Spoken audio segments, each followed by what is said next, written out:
what a difference a day makes. Absolutely 100%. I'm not going anywhere.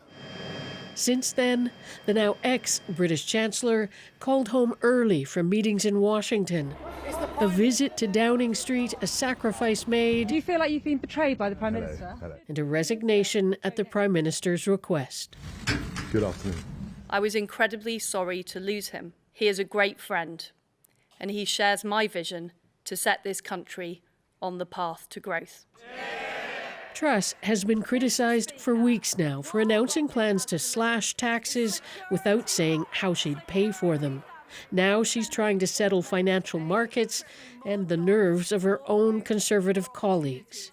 I have therefore decided to keep the increase in corporation tax that was planned by the previous government. This will raise £18 billion per year. But if Truss thought firing Kwasi Kwarteng, appointed Chancellor just 38 days ago, would disassociate her from a plan they both embraced, she was wrong. Of the 4 and only 4 questions she took from journalists, all focused on her credibility. Can you explain to the public why you think you should remain as Prime Minister? What credibility do you have? He has to go because of the fallout from it. How come you get to stay? No surprise, opposition parties are calling for an election.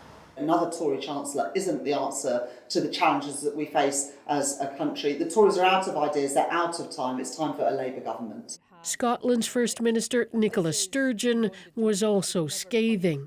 Liz Truss has already, through her own decisions, crashed the economy and heaped misery on people who were already struggling with a cost of living crisis. Good afternoon.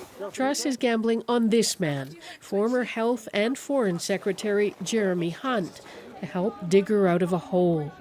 He'll be the United Kingdom's 4th Chancellor since the spring. Whether he can save Liz Truss from political oblivion is still an open question.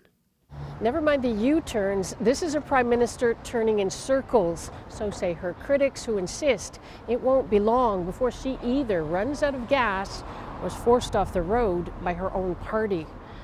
Margaret Evans, CBC News, London.